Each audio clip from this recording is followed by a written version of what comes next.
So, ito yung sinabi namin winaringan ni Ate Ipe. Hindi ko kayang ganyang wiring. Ganyan po. Ayan. Oh, diba? Tapos ito ngayon, pagka binili niya ngayon to, syempre pagka naayos itong bonsai ito, mahal na yan. Si Ate Pe ang napakahusay gumawa niya. Tingnan niyo po. Inaano niya yan. Magandang araw po sa inyo lahat mga amigo. Hapon na naman po mga kababayan ko at nakikita niyo napakaganda ng ulap mga amigo. Yes po mga kababayan ko, for today's video, ayan po mga kababayan ko, mga amigo, mga kaibigan, mga kapatid, for today's video,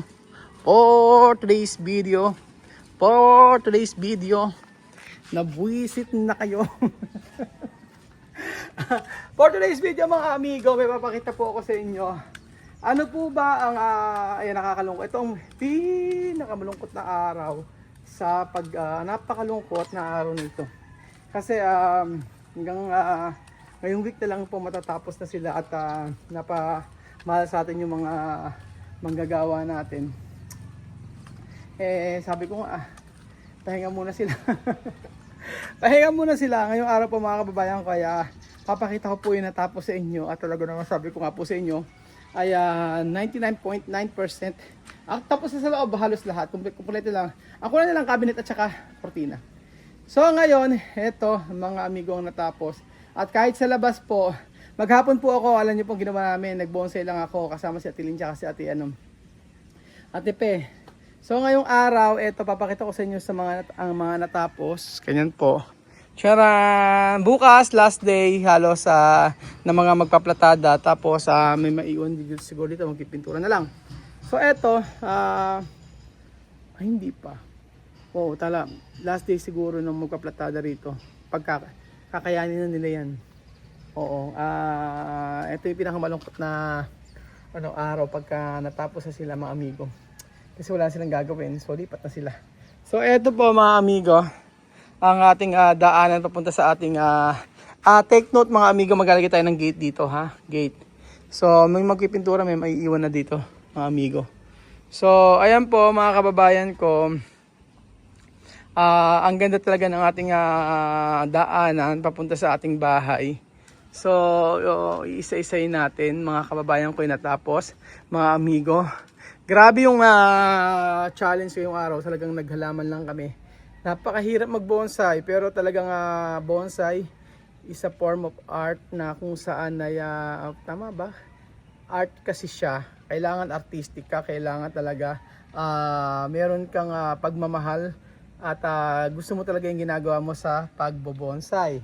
So, ayan, mga amigo, kita nyo naman po. Mahilig kasi ako sa mga halaman na yung mga bulaklak na may halaman, okay naman sa akin, pero hanggat maaari mga amigo. Ayan, repaint ko pa yan. Yung kabila, ni-repaint natin. So, okay, gandang-ganda po mga amigo sa kinalabasan po ng ating dream house. Sabi ko nga po sa inyo. Ayan na. At eto, halos tapos na siya mga kababayan ko. Ang kailangan na taga dito is yung, hindi pa nagagawa nila Marvin yung etong sliding door na kagaya nito sa kabila. Para sa ating kitchen. So ayan po mga amigo, ginawa namin maghapon, nagbonsai lang kami. Tingnan niyo po yung ginawa namin ha. O ayan. O ito po, winayaringan. Si Ate Pe ang gumawa nito. Kita niyo po oh. Diba? Mas na-appreciate ko talaga yung ganyan. Yung makikita niyo po na ay patali ka rin asaping ako. Tingnan natin sila. Saan ang ating, sabi sa inyo meron diba, dalawa yan. Ay, isa lang na nyo? Dalawa. Hati-hati yun siya. Hati-hati kayo. Parang hindi ko masaya. May pasiopaw yan. Yan. So, ayan po mga amigo. Tapos po, ito, yun din pinakailaman namin. And then, ayan po, ito yung sinabi namin winaringan ni Ate Ipe. Hindi ko kayang ganyang wiring. Ganyan po. Ayan, hindi ko kaya yung ganyang wiring mga amigo. Ang tagal ginawa natin pero almost 2 hours mahigit. 2 to 3 hours ganito. Ayan. Kasi pagka tutubo ngayon yan, yung mga dahon niyan. Ang hirap kasing gawin ng ang hirap gawin ito. Yung etong materialis na to para sa bonsai. Pero ang ganda niya, tingnan niyo mga amigo. Diba? Ma-appreciate niyo siya pag gaganyan. Charan! Tapos ito sa isang susunod na araw, ito gagawin niya. Pero medyo matagal kasing gawin yan. Hindi biro. Yung ganyang materialis. So maganda na siyang tingnan, pero mas gaganda pa yan kapag inayos. So sabi ko nga, malungkot na araw kapag ganyang ayan, mga pinagagawa ko pa. Pero hindi pa siya tapos. And then, eto, mga amigo. Ito yung napakayabang na bonsai. Budang yabang. Tingnan nyo. Tcharan! Pag nagkadahon niya na budang ganda. Ito yung budang tagal namin ginagawa nito. Hindi siya tipeng gumawa niya kasi siya yung master. Oo. Alam niyo po ba materialis ito? Ngayon ko nalaman na ang materialis na yan. Binili nila yan. Nasa 15,000 pesos na. Tapos hindi ko alam. Pinagkatiwala niya sa atin itong mga halaman na to. Tingnan niyo mga amigo. Ayan. Oh, diba? Tapos ito ngayon, pagka binili niya ngayon to, syempre pagka naayos itong bonsai ito, mahal na yan. Oh, mahal na siya. Hindi na siya kagaya ng presyo ng pagkakabili. So, lalagyan mo na siya ng sulfur yan, papuputiin natin yan. So, wait lang kayo mga amigo. So, ito yung, alam niyo po ba, ang bonsai ay isang investment kasi naniniwala po ba kayo na mayroong bonsai doon sa may Philippine Arena na nagkaroon ng show ng nagkaroon ng exhibit. Ang halaga po ng isang bonsai ay 3 million. So, isang bonsai lang po ay papaldukan na. Pwede kayo makapagpawa ng bahay. O, kung tatanong kung may bumibili ng gano'n, yes po, maraming bumibili. Ang bonsai ay, sabi ko nga po sa inyo, ay napakagandang investment ito, lalo na sa mga nakakaunawa about sa bonsai. So, ayan po mga amigo. So, ang magiging collection natin is bonsai. Sobrang ganda niya mga amigo. Tapos ganyan. Yung isa ginagawa pa eh. So, syempre, ganyan talaga pagpatapos yung trabaho. Ginagawa nila, 2 beses na nagbe-break time, alas 3 at alas 4, sabay uwi. Magkape kayo, may kape ron. Mag-init kang tubig, Michael. May kape, kung gusto niyo magkape. So, ayan po. Tira niyo si Butchokoy. So, eto. Ayan, ganyan, very good ka dyan. Oh, di ba? Babaon ngayon yan. Ganyan. Kumain ka muna, siopaw. Tapos, eto, papabaon ko. Tapos na po yan, mga amigo, yung pagpaplatada. Oh. Kailangan tapusin ngayong araw to. Pag nyo tinapos to ngayong araw, bukas. Ayan po, ito na po yung ating garden na mga amigo na napakaganda na niya. So, mag-wait lang po kayo kung ano po ang mangyayari dito sa may garden natin. Ito po, dito po kayo ito po ang aabangan ninyo mga amigo, ang pagtatanim natin dito at ano ang pwedeng gawin diyan. Ano ang magagawa natin dito mga amigo. So pasensya na po sa mamantikang mukha ko. At talaga naman po nga ako'y pawis na pawis dahil nagbonsai kami maghapon. So ayan po mga amigo. Sobrang ganda na magiging garden natin. Pipinturahan din po yan. Then ito yung ginagawa na tingnan nyo naman kasi gano'n siya kaganda. Kung imagine niyo pag maraming mga halaman dyan.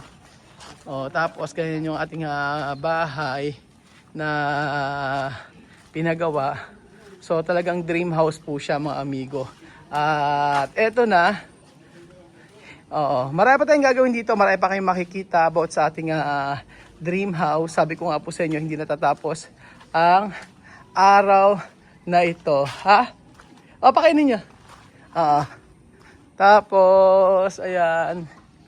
And then, dito, papakita ko sa inyo yung halaman yan, mga amigo.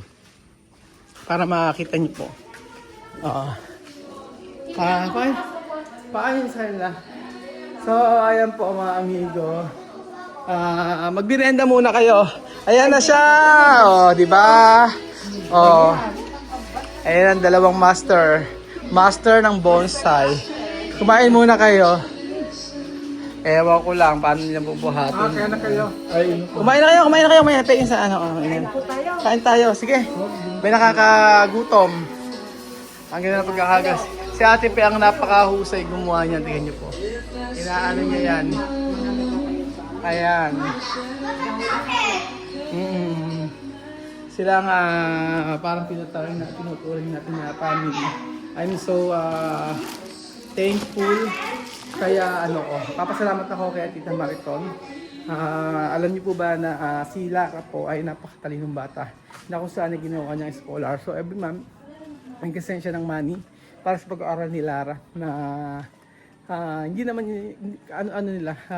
hindi nila kamag-anak pero ay sinutulungan nila. Yun po mga amigo. So yung ni si Ate Lynn tsaka si Ate Pe, sila yung may-ari ng mga bonsai na yan na ipinagkatiwala sa atin. Yan, lahat-lahat niyan. So para po sa ating yan yung nga po mga amigo, di ba ang ganda?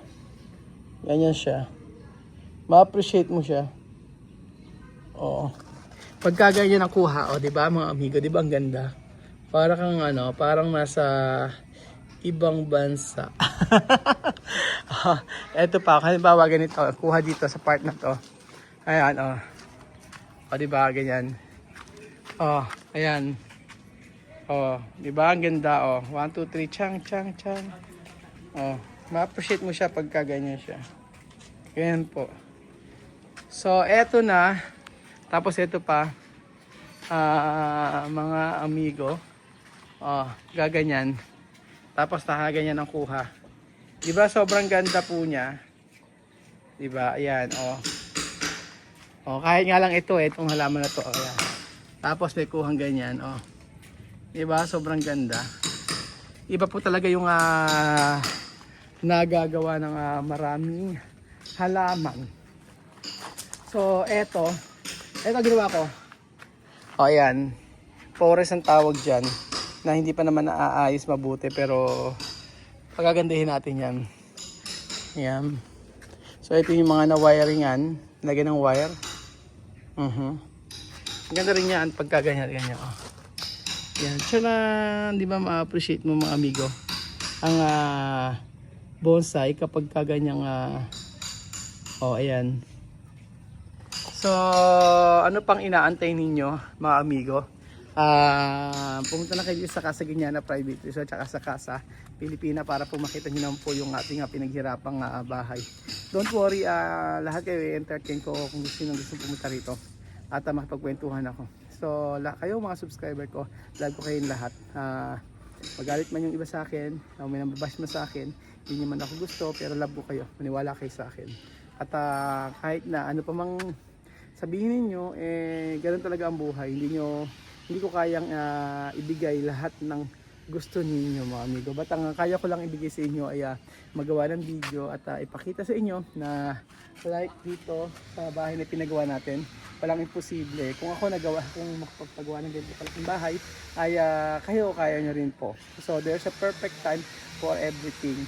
Basta maniwala lang kayo na ibibigay ito ng ating Panginoong Jesus. Maaaring hindi ngayon, pero in the future. Kaya po, sabi ko po sa inyo, go lang ng go, sabak lang ng sabak. At in the future, magkakaroon kayo ng ganitong bahay o mas maganda pa rin itong bahay.